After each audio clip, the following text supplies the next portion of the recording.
I'm really one of the old families in Middletown. My father came here in 1887. And he was a young man of 18 years old. And my grandmother was 48 years old when my father was born. My grandfather was 51. My grandfather passed away when my father was 4, and my grandmother passed away when he was 9, so his two older sisters raised him. Well, they had a farm back in Missouri, and after, when he was about 17 years old, a little older, why, his two sisters married two brothers from California. Their name was Earl, and they worked for the Southern Pacific Railway out of the Oakland, California railway station. So these two sisters married two brothers, and they moved out here. Of course, my father came along. So my Aunt Annie, who was the youngest one next to my father, why, she and my father, they bought a place up the end of the Sheldon Road. There was 50 acres up there, and that was after it was known as the auto place. And it had sort of an interesting history to the place itself. It's a beautiful place up there in a little hidden valley. It's where the county road ends today. And they had a fellow named Soper, and Soper built a dam just about 100 feet northeast of the creek over to the house on a little creek that ran down through there, and he dammed the water, and then he plumed it and ditched it down into the valley where Rosenthal has his vineyard, and that was known as the Soper place. Well, Soper, he went up one day to inspect his dam, and he was either in his cups or else he had a heart attack, and he fell in the dam, and he drowned. So the neighbors all said that dam was Soper's Hoodoo, so the name of the creek became Hoodoo Creek. And it's known as Hoodoo Creek today. That's how it's got its name. And Ken Rosenthal and Janet, who has the vineyard down below there, why they call their ranch the Hoodoo Creek Ranch, and that's where they got the name. So it's now the Hoodoo Creek Ranch, and been Hoodoo Creek ever since. And when I was a kid, we used to go up there, and the water get pretty low in the summertime. We used to go up there and catch 30 or 40 trout with our bare hands, so they get landlocked in there. And they never very big, about the biggest ones about like that, but there used to be a lot of them. So Middletown itself has got rather an interesting history. The original settlement here was out what they call Gwinnett. And Gwinnett was just this side of the Poudre Creek Bridge. And what is now the state highway there was the main street of the village of Gwinnett. And before they got the village of Gwinnett, why, the place was known as Tailhold. Well, the reason it was known as Tailhold, railway stopped in Calistoga, and they used to go from all the southern end of the county here to Calistoga to get all their supplies, etc. And when they got to Poudre Creek, if the creek was up, they had no bridge there, they'd have to swim their horses across it, and they'd hold on to the horse's tail, and that's how they got the name of Tailhold. So then they started the village of Gwinnett, and it was laid out on both sides of the road there where that new mini market's in. That was right in the middle of town, actually. And it had rather an interesting history, and so then the mines began to really develop, and they got a lot of people up the hill here, and so they thought they'd better move into town here, and where Highway 175 takes off. So the fellow had the Schooner Ranch out here where Rex and Dee Groves lived, and he had the Schooner Ranch there, and he come into town, and Lake County became a county in 1861. And in 1970, they decided to move Gwinnett where Middletown is now. So this man out there, his name was J.H. Berry, he came in and he built the first place in Middletown where the hotel stands today, right on the southwest corner of Calistoga Main Street. And he built a place there, and it was a wood building, and I don't know what happened, but we kind of lost track of it until about 1881, and the wood building, they apparently got rid of it, and they had a nice new brick hotel there then. And it was two-story, they had a veranda up above, and they had a telephone office, a telegraph office, and various different services was in that hotel. Well, it went along for years, and then I don't know what year it was. There doesn't seem to be anything in recorded history about it. They tore the old building down and put this brick building up. And I think originally when they started this, fellow J.H. Berry, he built the first house there, was on that corner in 1870.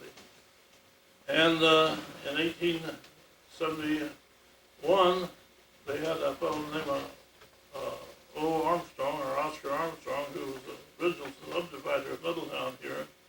He went there where the pizza parlor is today, and he built a saloon there.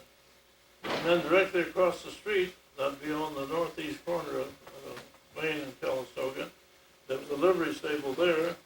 And then in 1871, they moved the Oddfellows Lodge in from Gwinnett, and they put it on the corner there where Temptations is today, which would be on the southeast corner.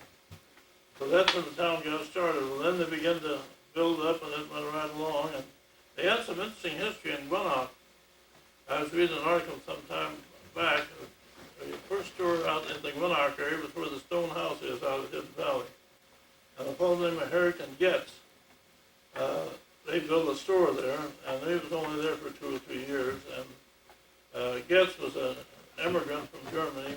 I think he was German Jewish, and his name was Solomon Getz. Well, they moved into Lower Lake, and it became, the store was known as Herrick and Getz. Well, after a few years there, I don't know exactly how long, Herrick bought Getz out, and Getz went down to San Francisco, and he started a store. Well, it's rather interesting. They got their start there at Hidden Valley Lake, and they moved to Lower Lake, and then he went to the city, and he started this Getz company there. Well, that's an import and export company, and they export to 50 different countries. And I was reading an article where they do about $50 to $60 million of business a year. That's really interesting because it started out there in the valley. So the area has a terrific amount of history, and so then they began to build up, and in 1881 they had 5 stores here. They had a drugstore, 2 hotels, a livery stable, a meat market, a barber shop, 3 blacksmith shops, 1 shoe and 1 harness shop. They had a jeweler, a doctor, and a church, which is a Methodist church. And they had, let's say, they had the post office, the telegraph office, and express office where the hotel was. And that was there on the corner there. Well, only about 1916, 17, there was a woman by the name of Prudence Harris owned the hotel. Now, I don't know what happened from Berry when she took over, but she operated the place. And in 1916 or 17, she sold the place to S.B. Herrick. And this is rather interesting because it was a brick building, and she sold it for $5,500, including all the stock and fixtures and the goodwill, etc. of the building. She took the $1,500 down and the balance on terms. Well, she had a ranch out here for, she whooped the top of the Coyote Grade, and it's known as a Hofecker Ranch and the Hofer Ranch, plus several other ranches, and she had 1,280 acres there, 2 sections. And that was just at the end of the Middletown district. And she sold that in, it's about 1916 or 1917, and she sold that for $6,000. Can you imagine buying 2 sections of land for $6,000? And so then she sold the hotel, and so then she moved over the end of the Western Mine Road over into Sonoma County, just over the top of the hill where Bill Bonsall lives today, and that was known as the Harris Ranch. Beautiful place, lots of water, lots of timber, lots of views, lots of everything. And they used to come to town shopping. She had 3 daughters, and she was a cousin of Lily McNulty's mother, who started the Mountain Mill House out there, down the spring out there on the road. So they were all cousins. And I remember the 3 girls, and one of them's name was Violet, and the other was Tilly, and I don't remember the other one's name.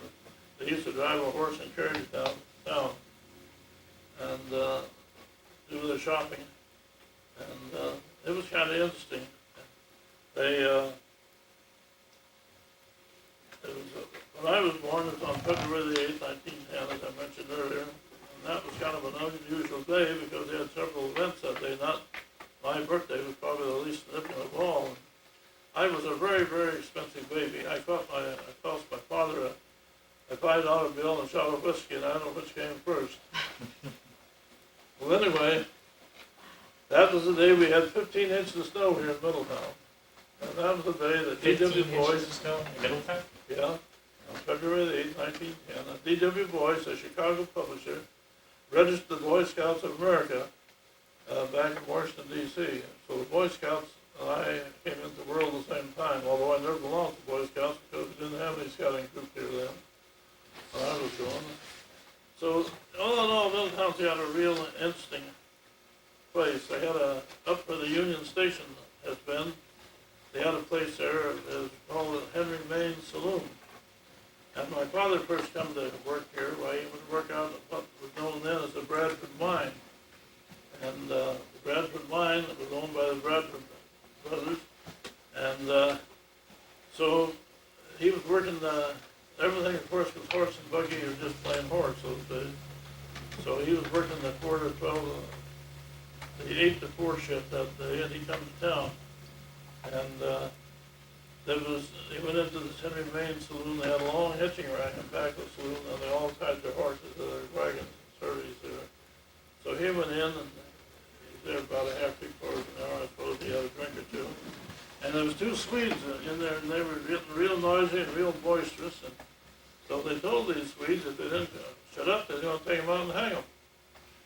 So he stayed about a half, 3/4 of an hour, and he went home. And the next morning didn't have to work, so he comes down about 11 o'clock in the morning down to get something. Well, there used to be a big oak tree right about the corner here, about where this other street comes down, Bush Street. And it was a tremendous oak, it was about 8 or 10 feet through. Well, he looked down there on that big oak tree, and there was these 2 Swedes. They'd taken them out and hung them the night before. And they were down there, and he said they were swimming back and forth in the morning breeze like a pendulum. Well, they used to call that the Hangman's Tree. And when I was a kid, I was about 10 or 12 years old, they used to have a big celebration every day, which is comparable to Middletown days now, except they had it on the 4th of July. So they had 3 real tall, skinny people here. One of them was Ned Berger, and the other one was a fellow named Hugh Willand, who later become a forest ranger. And they'd dress them up in Uncle Sam's suit, and they'd have a parade down through the streets of Middletown. Then they'd go out to the park and they'd give them a patriotic speech out there, and then they'd have a barbecue. But for some reason, no one knows why, they decided then to have the barbecue under this big oak tree. So they used to draw, I would say 500, 600, maybe 700 people, and they had a long table there that looked like it was over 100 feet long, and they had I think 3 1-buck-dogs that I remember were sawhorses, and that was how they made the table, had the paper over. So they had to hurry because they had a baseball game down at the end of the field here, and it was like a ritual. You had to go right according to the timetable. So they hurried up and fed the people, and they cleaned up the table, got everything off the table, and we started to walk down to the ball game. My mother and father and I was just a little shaver then. I was about 12 years old. So we got down there a ways, and we heard a pop, and it was a hot, sultry day, and that oak tree stood right in the middle. And it fell right down the full length of the table. And for half an hour later, they killed a couple hundred people probably. So after that, they came over and cut the oak tree down and sold it for wood. So that was the end of the Hangman's Tree. Now where is that now? It was now? kind of interesting, huh? Where is that oak? Where was that oak tree? Just on this school property here, but you come down Bush Street, it's right at the end of Bush Street. Right on this property, right out here actually. Near the parking Yeah. area? Near the parking area? And so that ended the tree, and they used to draw some real good rodeos here. They had a colored rider here. His name was Ty Stokes, and he was the world's champion. And they had the Yakima kid from Yakima, Washington. They had another fellow could really ride from Calgary, Canada.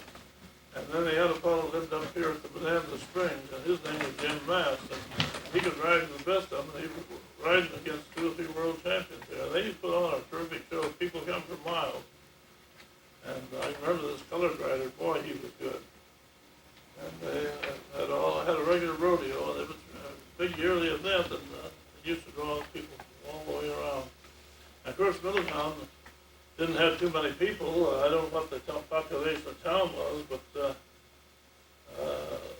it it wasn't very big, and in 1881, they took an estimate of the number of people in town. It was 350. I just wonder how they supported all those stores, the 350 people. Of course, it was a main entrance into Lake County, so they got a lot of travel through traffic. Well, I guess going back to the hotel there, when they originally built that, I guess it was built for a house. So when they opened it up as a hotel, and they began to do real well, and they served awfully good meals, and become known far and wide as the place to go. So all the salesmen used to time their trips into the county so they could stay there overnight and have their eat their food and have their lodging. And so it was quite a place. And then it was rather interesting because when I was a kid, right there in front of where the offices are up there, about 2 doors down this way from Deb's office, there used to be an oak watering trough right on the sidewalk there, and there was a well under the street there. And then down in front of the police department, there was a well out in the street there.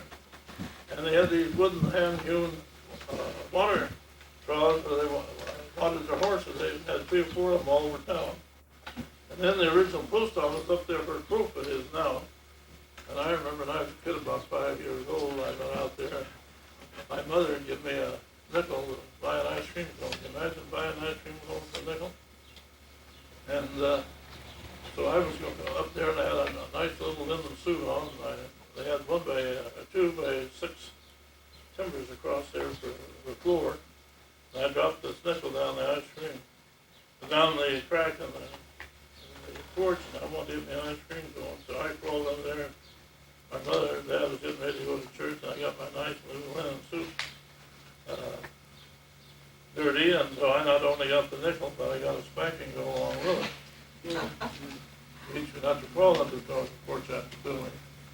And then my mother was telling me I had the opportunity of riding in the first car in Middletown. Now that's hard to believe. But my mother said that there was a doctor who lived next door to us who delivered me, and his name was Dr. Hawkins. When I was about 7 or 8 months old, he bought an automobile, the first automobile in town. So he come over, got the family, including me, to take a ride down the main street to Middletown. So we went through, and they were dodging the stumps in the road, and he couldn't have been going over 15, 20 miles an hour because he had all the dogs barking and chasing the car and snapping at the wheel. They never seen anything like that. So then I began to, as I got older, I began to wonder, well, why in the world did they leave the stumps in the streets of Middletown? Well, the answer was very easy. In those days, they had just horses and buggies or surreys, and they just drove around them. Why bother taking them out? So that's why the streets in there, and the town was only 40 years old then, so it was practically a new town. And it had an awful lot of history here, guys, and scabs of it. And I remember one time I couldn't have gotten it when I was a young kid, and I'll tell you how long ago it was. I was driving a Model T Ford. And that was a long time ago. And I picked up a man who lived out here. His name was Lee Copsey, and he wanted to come to town. Oh, he looked terrible. So I said, Lee, what's the matter? Well, they had a bootlegger in town here. His name was Old Baldy. His name was Charlie Griggs because he called him Old Baldy. And he was making bootleg whiskey, and he'd sold Lee some whiskey, and he said, boy, they made him drunk, and he's going down and beat him up. So the post office at that time was where Neff's office is now. That was originally built for the post office. So I dropped him off the post office. I had to go around down where the big walnut trees are over in the last street here, and there's a shoemaker there who was a cousin of Topsy's wife. And I went there to get my shoe sewed up. I had a rip in my shoe. So I was in there, and pretty soon we heard a couple quick shots. So here comes Topsy on a dead run. And he come in, he said, give me a gun quick. He said, I gotta have a shootout with Old Baldy. They said, you can't have a duel with Baldy unless you have a shot of whiskey. So they took him in the back room there and gave him some Baldy bootleg whiskey, I guess. I was just a kid, they wanted to give me some, and I know it was just about like drinking lye. So pretty soon, that was about 1931. So pretty soon Old Baldy drove up from the place, and he, no cops was in there, he wanted to come out and fight like a man, he's going to start shooting through the house. Well, I said, this is no place for me. I was standing there with one shoe on, one shoe off. So I went over to the shoe last, took my shoe and put it out. I can remember just playing it yesterday morning. He said, is Copsy in there? Well, I said, I didn't see him. He said, I didn't ask you. He says, oh, I asked if he was in there. Well, I said, in that little two-room house, if he was in there, I certainly would see him one time. He said, yeah, I guess you're right. So he said, the so-and-so and so must have gone home. So he lived out there where they got these sweet little cabins out just south of town on the left going out, and then there was a bigger house there, and he lived in there. So he went out, and Topsy's wife had St. Vitus dance or something, so he about wanted to believe was there. She said, no, is there any message you want to leave? He said, not really, I just come out to kill him. So that triggered her off, and she had one of her epileptic fits or whatever it was, I don't know what it was, and she was flopping around there like a chicken with its head cut off. The neighbors come over and rescued him, and then he come to town, and right in front of the pizza parlor, he ran into Topsy's younger brother, who was the road foreman here on the road crew. And they got in a fight, and they beat each other a little, so they got the sheriff's office down. So they were both drunk, of course, and so the sheriff's office, they come down, and our whole sheriff's office, Lake County, if you can imagine this, there's only 5 towns in the county, consisted of a sheriff and an undersheriff. And then they had what they call a constable in each one of the 5 towns, and he got tremendous salary of $30 a month. Can you imagine that? And so if anything happened, this guy was home and called out of bed so no one could find him. I don't blame him for $30 a month. So anyway, they took they arrested both of them and took them away, but they had no jailers. So one of them stayed with one of them for about 10 days, the other said they hadn't got sobered up and got all the shooting out of their system. Well, come to find out what happened, Baldy had a place right back at the corner store. So Topsy ran over there, and he was laying in bed about 2:30 in the afternoon. They went in there and they slugged him. So Topsy jumped up, got the shotgun. He took a shot at him going out the front door with a shotgun. Well, he missed him, but he blew a hole about that big in his front door. So then he ran out the front door trying to shoot him again. We had a woman here by the name of Rose Chapman. She ran out to see what was the matter, and she ran right between the line of fire, so he couldn't shoot her. He hit poor old Rose. So that's how Topsy got away. And I'll tell you, it was quite a place. Then we had another interesting deal. I thought we had an old fellow here named J. Hillman. His grandson just died out here about 3 or 4 months ago, and he was 82 years old. And old Hillman was a great favorite of the kids. He liked kids, and the kids liked him, and we used to have a heck of a time with him. He always had a saying, I don't think he ever got over in his mind, got over 72 years old. He said, you young punks think you're pretty smart. Well, when you get 72 years old, you'll know something. So I come to town one day, I walked by there, and there was been a bootlegger lived there where he had the place. I was up there where Ed Brazil's office is now. And they used to have a plant here they used to grow a lot of called summer cypress. And it was just an annual. You had to plant every year, but then the nice bush about so high. He was cleaning up the yard, and this bootlegger, Art Bowen, had lived there before. So I said, Hillman, there's a bottle of whiskey under that cypress there. He didn't see it, so he dug it out. So he wanted to give me some. Well, I wasn't going to drink the whiskey. So then our Justice of Peace come along. So he gave the Justice of Peace, his name was Bird Hunt. He gave him a big horn of it. Then he had a great big bulldog. It had a black spot over one eye, like when he used to advertise the Victor phonograph. So he gave the judge about a snort out of this, and then he gave the bulldog, choked someone down the bulldog. And he got the bulldog drunk, and then he drank the rest. So I went on down and went to the store, and I come back walking by there. I could hear him giggling. I went in the back of the place there, and I looked, and he was on the floor, and the bulldog was on the floor, and the bulldog was licking his face, and every time he licked his face, he'd giggle. And they were both drunk and skunks. So they had a lot of funny things happen. Really had a lot of funny things happen. Mr. Wrieden. So, Mr. Wrieden, there's a chance that we could take maybe a 5-minute break and maybe have some, take a walk, and then we'll come back and have some questions. Yeah? Okay, why don't you guys take a 5-minute break here, please. We're back here at about 10 till. Would you like me to get you something to drink? A glass of... Could you mention something about the Spanish ranchos? Well, they have two Spanish ranchos here. They have the Guanac, which takes in the village of Guanac, and also the Guanac Ranch, which is on the southeast portion of it. And then they have the Calioma, takes in this valley, clear out to Cobb, clear out to St. Helena, and the Long Valley here laid. And they were Spanish ranchos, and they used to raise cattle, and they'd take the cattle, and they'd drive and have these big cattle drives, and they would drive down to Vallejo and slaughter the cattle. And then they'd ship the hides and the horns and the hoofs around the horn to the East Coast and to England generally. So the Spanish, they would take out all the nice cuts of meat that they had and what they wanted, and then they'd leave the rest there. Well, the Indians, they learned that they were doing this, and they followed the cattle drives, and then the coyotes got onto it, and they said the coyotes came in for 150 miles. And they'd follow these drives, and the Indians took what they wanted, and then the coyotes cleaned up the beach.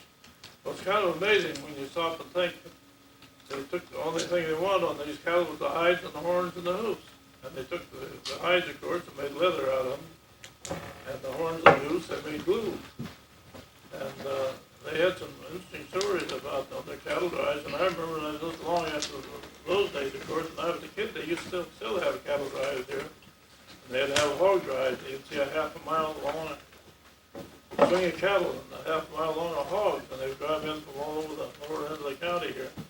And I often wondered, they sent them to Calistoga and then shipped them out to the slaughterhouse, and I often wondered how the hogs in particular, how they kept walking all the fat off of them, because that was quite a treat from around the Oaks and up through there, clear down through Middletown here to Calistoga. And so it had a lot of history, and they had lots of skirmishes between the Indians and the Spaniards. The Spaniards, some of them was pretty cruel, actually. They should mistreat the Indians a lot. Like up at Kelseyville, they had a massacre up there. They massacred two of the old settlers up there, Stone and Kelsey, and they built a monument to them. But a lot of people thought, and I think probably rightfully so, they should have put the monument there in honor of the Indians, because they really put them through a lot. And so there's a tremendous amount of history here, just the amount of it. Who was governor at that time? Beg pardon? Who was the governor at that time? I don't know who the governor was. I could go back and check it, but we had, well, for instance, in 1861, they organized the county. And they had a county, and this is rather surprising. The Board of Supervisors met four times a year, and they got $4 a meeting. Can you imagine that? And they got 20 cents a mile for travel, and they couldn't exceed over $350 a year travel time. They paid them once a quarter. They paid them $100 a quarter, and they only met once. Of course, the problems, I guess, was very simple then. And the district attorney, he got $700 a year when they organized the county, and they had him on a bonus deal. If he got a conviction and the guy got the death penalty, he got $50 bonus. If he got just life imprisonment, he got $25 bonus. And they took it out of the estate of the man they had arrested and tried and convicted. If he didn't have it, the county had to make it up. And the superintendent of schools, he had a real high-paying job. He got $100 a year. And then they had the recorder, the tax collector, the clerk, the board of supervisors, and the auditor. They got probably $400 or $500 a year. Well, then they reorganized after a few years, and of course the wages went up because they were clear out of line. But basically, they had no problems. I went on the board of supervisors here in 1949, and we didn't have too many problems here, and the job wasn't too heavy those days, because in 1947, they had the supervisor. He was also the road commissioner, so they paid $75 for road commissioner and $50 for supervisor. So then they got the Collier-Burns reorganization bill through, and they put all the county, each district used to have their own setup, and they put it all under a road commissioner who had to be a certified engineer. So they didn't know what to do then, because they couldn't get anybody to run for supervisor for $50 a month. So they finally gave them $125, they gave them $75 they got from road commissioner. But my first knowledge, you had to show you a good road builder, you couldn't get elected. Was this always a pretty wild town, or in the old days? Oh yeah, it was wild as heck. They had lots of shootouts here. They had one guy, Charlie Bates, and this Tommy Dye, who Tom Dye Rock is named after up there. Like he told him one day he was kind of the village halfwit. But he kind of got along pretty good, and he told him he was going to kill him. They picked up an old gun. Well, he didn't know the gun was loaded, so he cocked the trigger and pulled the trigger and he killed this guy. But they didn't convict him. I don't know why, because he was guilty as the devil. He shouldn't be playing with an old gun in the first place. And they had a lot of problems. They always had lots of problems. What about the school? What was the school life like as a student in Middletown? Beg pardon? School life. What was it like in school? What? Well, it was like any other school. Schools were quite small. The grammar school used to go there to McKinley's property as a corner of Barnes and 175, and before that they had a two-story wooden building there. And there was a couple kids out the edge of town where that new restaurant is out there, Custer's Last Stand. And they decided to burn a rat's nest out in the middle of the summer. Well, they burned the nest out, but they also burned out the whole west side of Middletown, including the Presbyterian church over there and the school. So then they rebuilt it. And, that was way back, I guess that was in the 29, somewhere around there. And, Did you have the same length of school year? I mean, how many days a year did you go to school? Did you go all year round, or did you have the summer off the same? No, we generally started first weekend or two in September. When I went to grammar school, you know where the tree farm is, the valley, out the valley going to Calistoga on the left, but there was a little schoolhouse over there they called the Mount St. Lena School. And we only had 5 or 6 kids in attendance there. And when I was just a kid, I'd done the janitor work there. And I really was overpaid because I had to sweep the building out.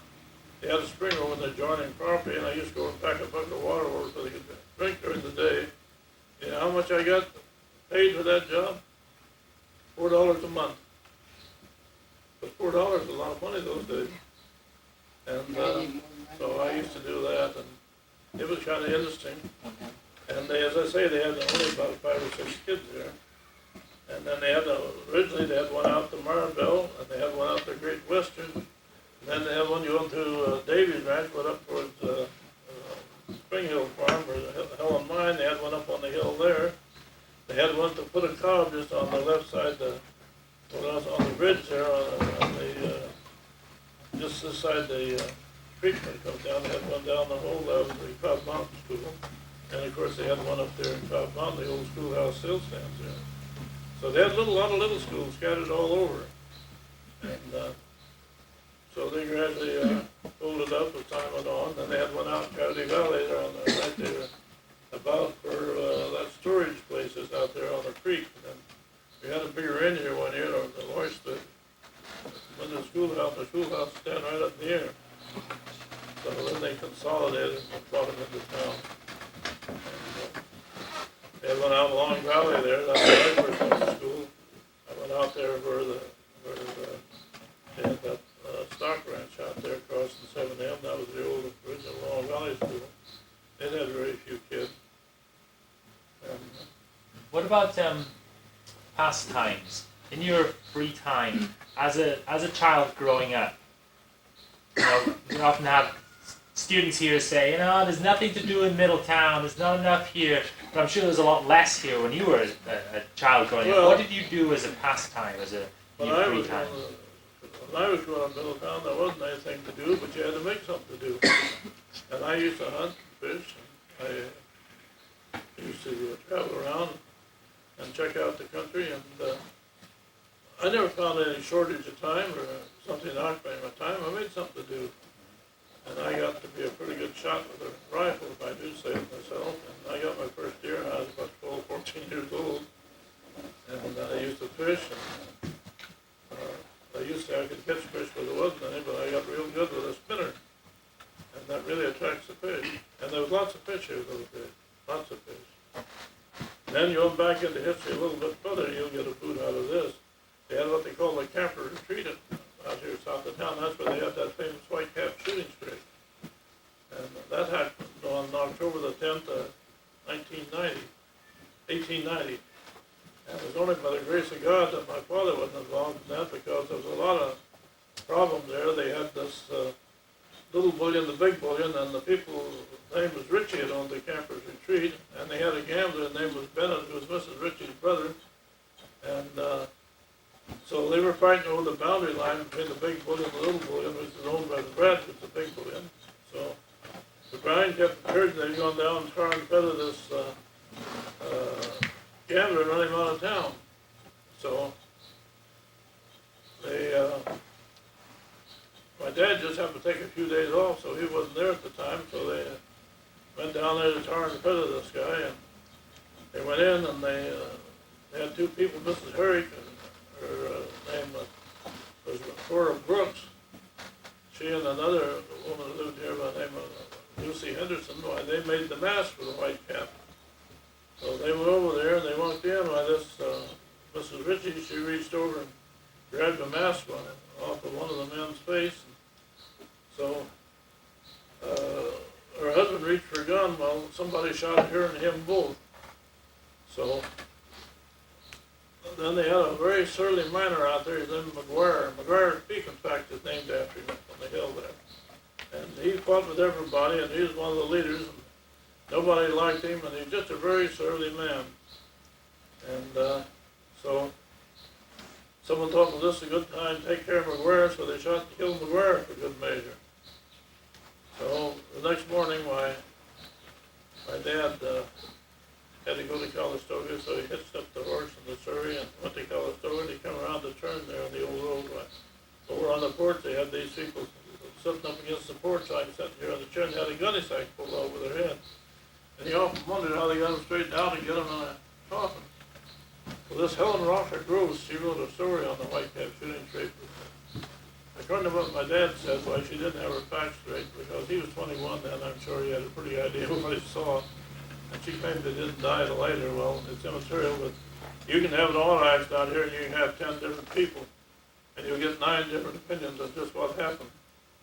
And I saw a couple of jokes the other day, incidentally, about that, and I thought it was kind of cute.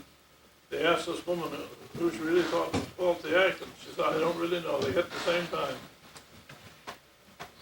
So then they had another woman, and they was trying this case. They was an attorney for the defense. They was questioned pretty carefully, and they wondered how she knew the man was dead. Well, she said, I knew he was dead. Well, I said, are you a doctor? She said, no, I'm not. Are you an EMT? She said, no, I'm not. Have you had any nursing experience? She said, no, I haven't. Well, what makes you think he was dead? She said, easy, I went to his funeral. I thought they were kind of cute. They crossed up the attorney anyway. So, anyway, they had that deal there, and they after about 2 or 3 years, they finally rounded up some of them, sent them to San Quentin, and they broke the Bradford boys.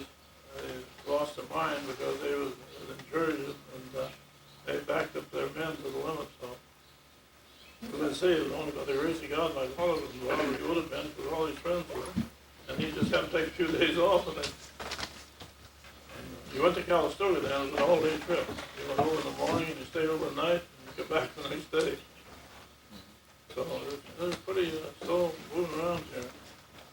Are there any questions from the floor here from some of the students? Some questions that Mr. Wrieden can answer.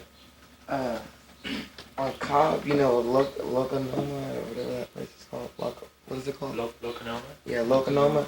What does that mean? Loconoma, I understand, it's an Indian name, and it means the Valley of the Goose.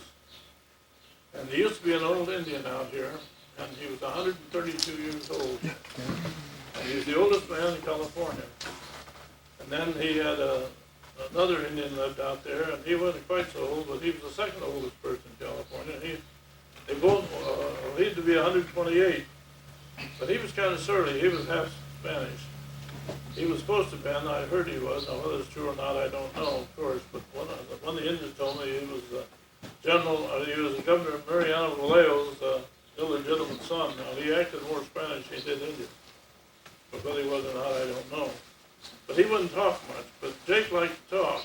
And I thought this was kind of interesting. He told me when he was a boy, why the Indians used to go down to, for Oakland, the city of Alameda is now. And they went down there and they put snares in the marshes, and they caught the ducks and the geese, and they dried them, and they lived on them all winter.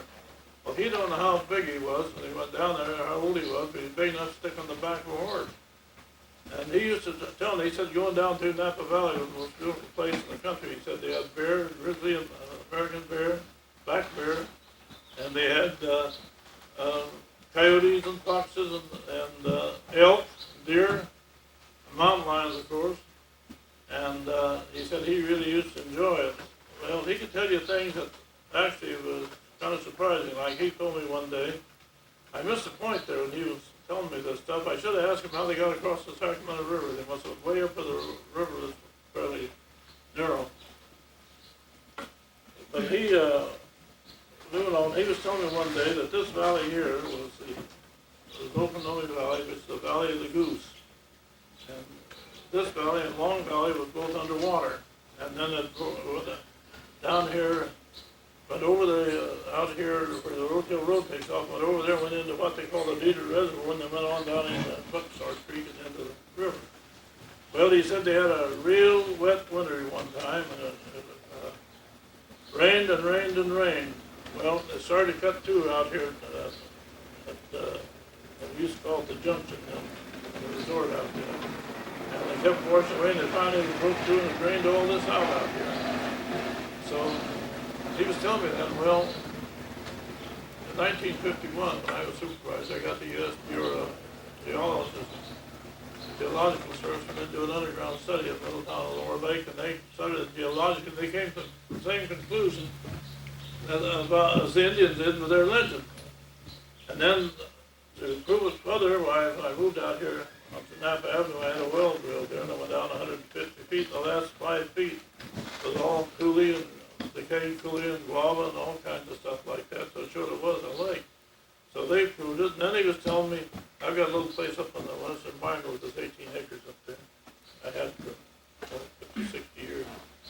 And there's an old Indian trail going up, and they went over the top of the hill. They used to have their big powwows in Nice Valley. So they would go over the hill there, and they had a trail beat down about that far in the earth. I used to pick all kinds of arrowheads and stuff there. And so they said that sometimes meet in the wintertime, there's a crack in the earth there, and the flames come right up out of the ground. They'd warm themselves there. Well, as time went on, I don't know how many hundred or how many thousand years they were talking about, why they had that big deposit of quicksilver there, which is one of the biggest deposits in the country. And that was where the old flames used to come out of the earth, because they were right out over top of the ledge. And they had a very interesting custom. Now, his name was Knight because he was named after the man they named Knight's Valley out over Sonoma County, because that's where they come in from four corners. And he had a full brother, and his name was John Norton. If they liked somebody, they'd take his name. So John Norton and Jake Knight was full brothers, yet they had two different names. And it was rather interesting. Any other questions there, Dennis? No other questions? What about you guys? No questions, Chris? What do you know why they called it Middletown? Why they call it Middletown? It's easy. It was a middle town. It was just exactly halfway between Lower Lake and Calistoga. It was the middle town. And that's how they got their name. And, When was it named? beg pardon? When was it named? Well, I guess it was named in 1870. That's when they started the town. And just within a couple of years, see, there used to be lots of resorts up Cobb Mountain, and they used to have a lot of mining here, like over here to the Socrates mine and the Contact, and those mines over Sonoma County. This is a short way in. If you went in from Sonoma side, you had to go over 2 mountain ranges. So everything used to go in from here. Well, they used to do a lot of business here. Well, then Sonoma County got smart and they closed the road, so they'd have to shop in Sonoma.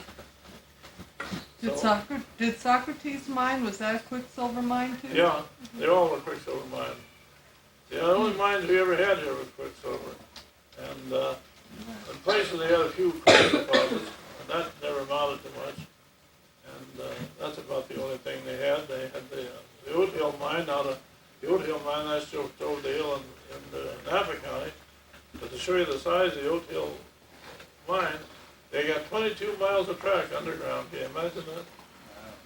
In other words, it's just a big honeycomb, all honeycombed out. And it's one of the biggest producers in the United States. mining was a big industry then. They raised cattle and mined. That was a big deal. Thanks. Was there anybody else that like lived in Middletown or lived anywhere in Lake County and became famous and have like a name that like is around now? Well, they had a fellow named J.W. Hamlin, and he was, I think he was the first or second state senator from here, and he was the master of the California State Range, and he held several elected offices, and he's buried out here in the cemetery, and he was born and raised here, and then they had the old Smythe family here, which is old timers, and the older Smythe, Frank Smythe, he was the first congressman in this area, and he was quite a famous man. And then they had another man here who, during my time, he was a congressman. His name was Clarence Lee, and he was born and raised up in Cow Valley, and he moved to Santa Rosa. When he was elected, he actually lived in Santa Rosa. And they had several of them. They were probably the most famous ones. Santa Rosa was here back then? Beg pardon? Was Santa Rosa here back when Middletown was? Oh, yeah. Yeah, that's one of the older towns in Sonoma County. It was kind of interesting. I have a question. One question kind of leads into the other. My first question is, you were born here, you stayed here all your life. Why have you stayed here all your life? And secondly, it kind of goes along with that. If you were to, if someone to ask, why would I want to move to Middletown, or why would I want to move to Lake County? How do you advertise it as far as from your own perspective? The last few years, you noted, I don't know how long you've been here, but the last few years, it's one of the few counties in California they'll certify as pollution-free. And so you're breathing good air, and I think it's number one in the state. I believe that's the last rating they gave it. And I like the air, I like the people, and I just liked everything about it. Now, when I was county supervisor, we were a very poor county. And I was very lucky because we didn't have any money here. We had to go out and bring the money in. Well, I got to the point where I knew all the state legislators on a first-name basis.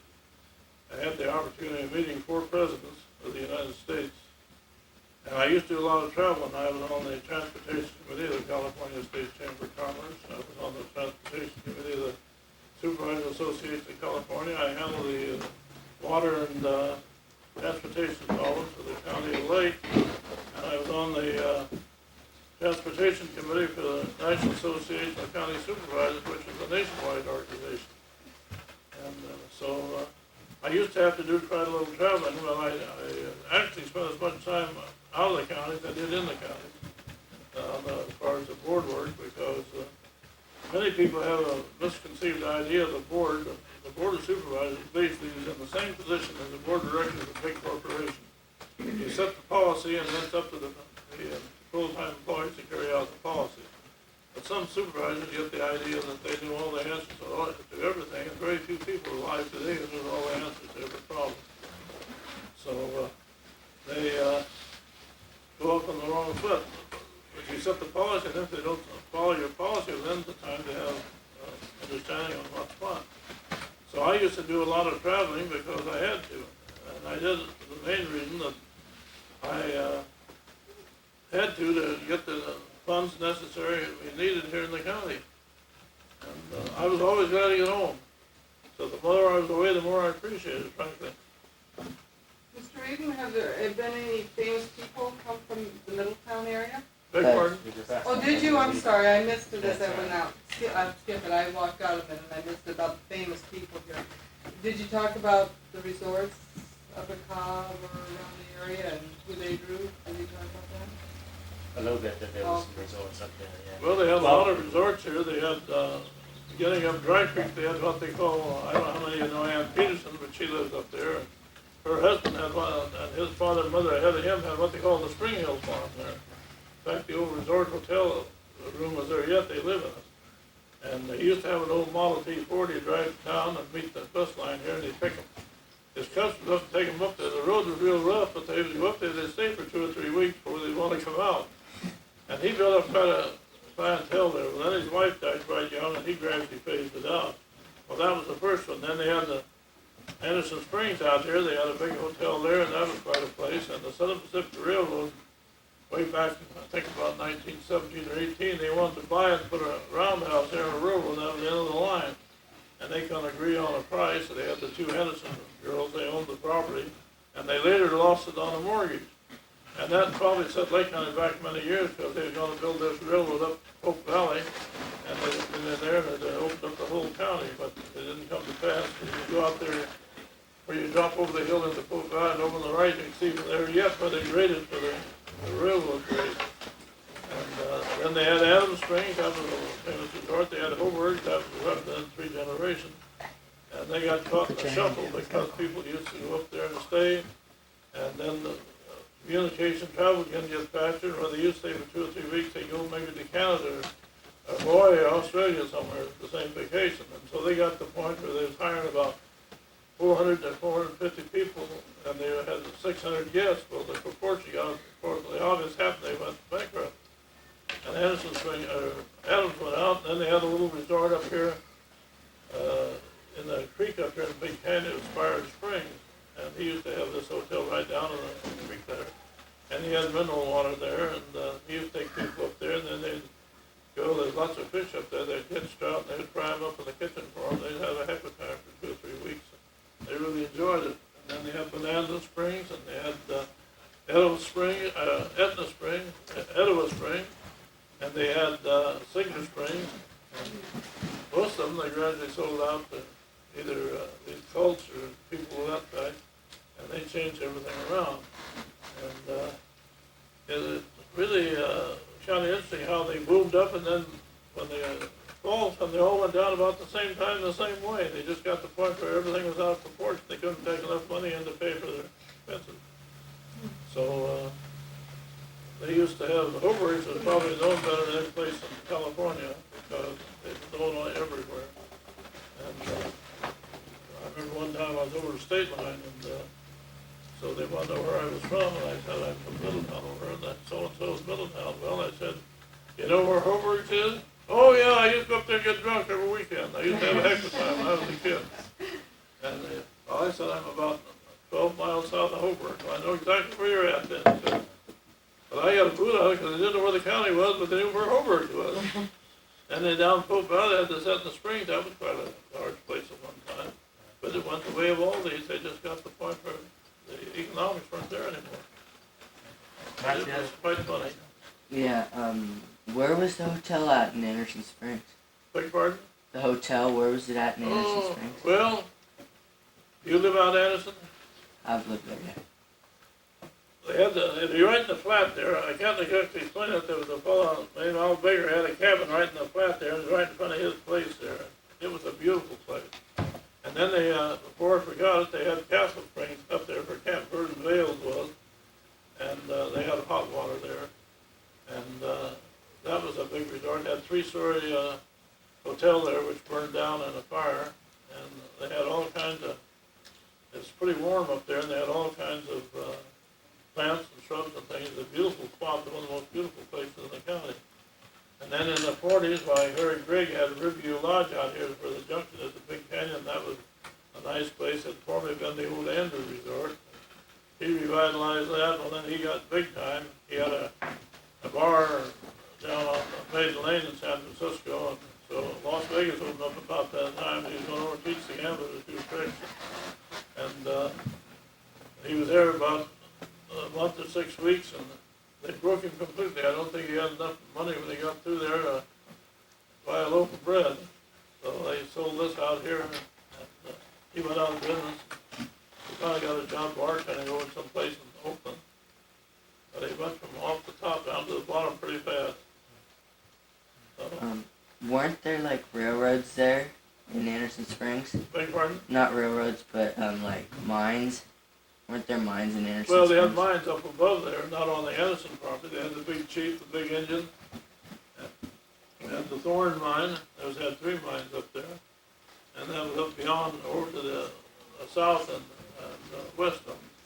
Because when I hike in, there's lots of little places up in Anderson Springs. When I go up into like the forest, there's lots of railroads and like there's a. Well, those are all mining claims. Yeah, 'cause there's a railroad kind of. I don't know what it is, but it's a big steel. They had these what they call thing. ore cars, and they weren't very big, and they always used those to push out the ore. Yeah, 'cause there's like things that you can tell that were carrying stuff out of there. Yeah, And stuff that fell off the tracks into these ditches, and they're still there, and they're all old and rusty, Yeah. and they're really heavy, so they can pull them out and stuff. So I thought there might be something like that. well, there's mines in the old days, there's mines everywhere. Some were good, some were bad, some were different. Some of them never paid for the effort they put into them, others they made a lot of money out of. And they had the Thornby boys, they were a couple of real characters. They had an old maid sister, and they used to have an old Model T Ford. They'd come to town in the rain, they'd all be out there shivering in the rain. So they had a mine out there they called the Thorn Mine. And they were supposed to be real mountain boys, which they were. So they used to assault the mine. They'd take a muzzle loading shotgun, they'd load it up with high-grade ore, and they'd shoot it in the face. And then they'd take somebody up there, and they'd sell him this mine, and of course, beyond the face, they didn't have any ore there. They said, there it is, don't you touch it, don't pick a pick at it, don't take a pick at it. So they got by with that for a long time. Well, then when 1918 broke out, the war, why, they wouldn't join the army. So they got after them. They said, well, they wouldn't let the Kaiser, hadn't done anything to them for them, hadn't done anything to them. But if you got over here and come up Napa Valley, they'd stop at the toll house here. Well, they would have stopped a few up there on St. Helena. And Napa Valley wasn't worth fighting for, because it was all Italians down there anyway, so why should you go down and fight for them? So they finally, after the war was over, they come in and round them up, and they spent a couple of years in the jug for refusing to join the army. But they were going to stop them, they would have stopped a few. But they were real mountain boys, I'll tell you. What did you think of it? Way back. But they're all, it's been a funny thing, but you know, as you go down through time, the people that really do good, the people that do bad, and the people in between, they all have a little part in the existence thing. They all have a little part in history. Some of it's good, some of it's bad, some of it's not so good. But they all played a part. I used to have a real good friend, and I remember his name was Senator Randy Collier, very famous man. He was the father of the freeway system in California. And I used to know him quite well. He was a very good friend of mine. And he used to tell me, well, he said, every man and woman when you're in the world, and if you've done, created a little good in your life, he said, your life purpose has been solved. He said, oh, don't have too much, it ought to be just a little. And I always have thought about that. I thought he had a pretty good philosophy there. Could you tell us perhaps something about Lily Langtry? You know, she was an English lady, and she has ties with Gwenar. Do you know anything about her? And you know how she came to being here, Lily Langtry? Oh, Lily, as I said earlier, my father came in 1887, and Lily came here in 1888. And they call her the Jersey Lily. She was quite a famous performer. And she came out and basically her husband was a drunk. So she came out here to get basically a divorce from him. So she had this law firm in San Francisco. I can't recall right offhand what the name was, but they found this place up here. And so she bought it. And she had a fetish for purebred stock. Everything had to be purebred on the place. She went back to England and she imported some racehorses. They had this famous stallion, King Tut. And they got into Pennsylvania and they wrecked it. The train got in a wreck and killed the stallion. A bunch of the mare, and she lost several $1,000s in that deal. So she got kind of disgusted and she sold out. But she wanted this place just for a retreat. Well, then they tell the story about it. There's a lot of rattlesnakes out there, which there still is today. But she couldn't stand rattlesnakes, and so she put a notice up on the place that anybody who bring in a rattlesnake should give them $1. So she went away for a few days, and she came back, and her old back fence was lined with rattlesnakes skins. They skinned them, and they came in there on their bow. They had their name tags on them. And so she paid them off. She was glad to get rid of them. And she had a little winery out there, and she made wine. And she's a very interesting character. And she used to come into Calistoga, or St. Helena, Then she came up over the Hope Valley Road, and she had this special railroad car made for her. It was all laid in gold and silver. And then would stop up there, and they'd park at St. Helena, and then she'd get back, she'd go down below again. But here for a few years, then she had this boyfriend, Freddie Gephardt, and he was quite a character, I guess, and he got some kind of retainer of about $25,000 a year, which was a lot of money those days. So he lived up there with Lily most of the time, but he built a house down below her on the Gephardt place. So he, well, for appearances, he looked like he was living there, but he didn't. So after a while, they broke up, and he went back, and he's about 43 or 4 years old. They found him dead in some flop house in Brooklyn. She went back to England. And she was supposed to be the most beautiful woman in the world those days. And incidentally, it's kind of interesting, Fred Crump, who was a retired attorney in Lakeport, he's 81 years old now. His grandfather was the one that gave Lily her divorce in Langtree, up in the courthouse in Lakeport. And that's going way, way back. Yeah, her face still appears on the front of the bottles of wine, Gwinnett Winery. It's Lily Langtry's face is on the on the labels. Earl, who was one of the brothers that owns Gwinnett, he had kind of a fetish for it. He went back and researched her life. They got her bed back there and a lot of her personal stuff. And so he thought he'd name this wine, put on the bottles, which they did, the Lily Langtry brand. And it's got quite famous, actually. My daughter worked out there for quite a while for him, and it was just getting underway, and now she's in Elko, and her son-in-law, he works back there as a manager of a warehouse for a liquor company, and she said, he was telling me one day that they were surprised they sell mostly Gwinnett wine at Kendall Jackson and some winery down Napa Valley who I'm not familiar with, but they have a Dip Horn. That's their big sellers there in Elko. And they cover a radius of about 150 miles. Their center place. He said this one out there, everybody loves it back there, getting the Kendall Jackson wine. But they made a good wine. Originally they had the Raymond brothers, whose father used to be the manager of Beringer. And his wife was a Beringer. And they worked out there. The one was in charge of the vineyards, the other in the winery, and then they got another good winery maker from Baggs Leaf Winery down in Napa. He's left there now. I don't know who they got now, but they've been putting out a pretty high class wine. And of course, the better quality it is, the higher the price. Because their wines are pretty expensive right now on a comparable basis. And that's the same way this Jeff Jackson started the winery in Lakeport. Kendall Jackson, Kendall was his wife's name, and he was an attorney. He started this winery and he kept buying, building up. Today he's the third largest winery in California. He's got property all over. His headquarters in Santa Rosa. In fact, they make all the wine over there, I think. Any other questions from you guys? I have one last question. It's about sports. What sports did you play here, and were there organized sports as there are? Yeah, we only had baseball and basketball. And I played on the baseball and basketball team, then I played a town team. We used to have town teams then. And I played more than I should have, really, because I used to play 2 full games of basketball in the evening. Well, that's just too darn much. I mean, you shouldn't play that much, because it's too hard on you. It's lucky I didn't get a large heart of it, but I'm a pretty good athlete, and so I wanted to make every use of it as much as I could. But I don't believe it. Two games of basketball a night, you're saying? Yeah. Yes, and you said it's too much. Yeah, there's a basketball coach right here, so you know he's working his team too hard. And we had what they call the 4-man offense those days. I used to be running guard, and it was my job to bring the ball up the floor. And I'll tell you, it was pretty rough.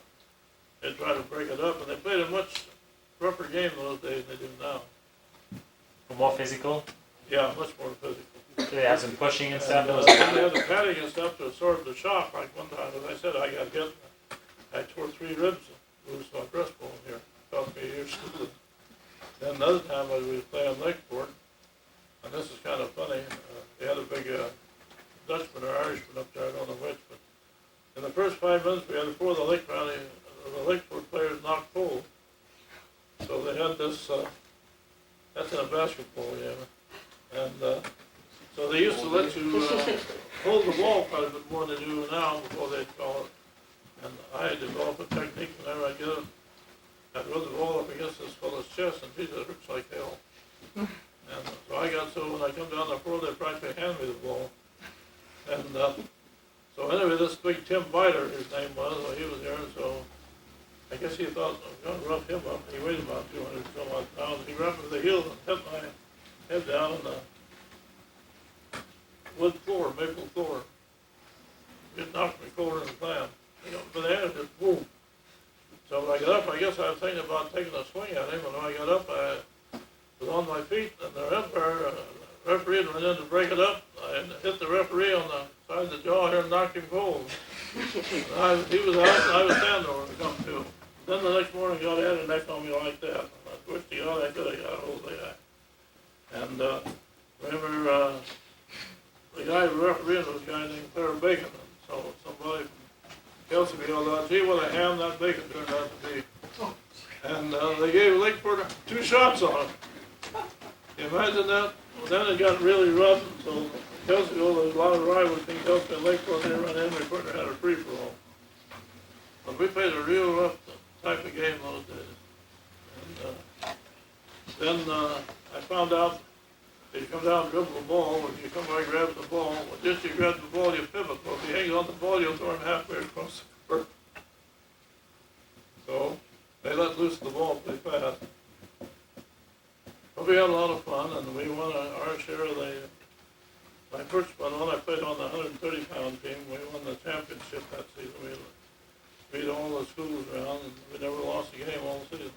So they went by weight division as opposed Yeah, to they're what they grade. call the Unlimited, which is the #1 team today, and then you had the 130, and we were 130 pounds. And, I'll tell you, it was pretty interesting those days. But really our best sport here was baseball. They said we went 2 years undefeated. We were playing some of 14 teams. Several of them went up to the leagues after they got out of high school here. They were 2 years undefeated. And Harvard, and this is interesting too, in those days, why the Pittsburgh Pirates used to come up to Harvard in the spring. And they'd drink the hot water up there and take hot baths and run to Middletown, and they trained at Paso Robles those days. But they come in before the training season started. They'd come downtown and of course by the road in the baseball diamonds out here, they'd come over and coach the kids. And you'd be surprised what we learned from them. They had a couple of real good pitchers in. They had a fellow named Ray Kramer, and they had another fellow, Dutch Leonard, I think his name was. And they were good. And they used to teach our ball players and gave us all the tricks of the trade. And so we won 2 years undefeated. Any other questions, you guys? No? Okay, well, we'd like to thank you for coming here today. Well, Speak to us. Let's give a round of applause.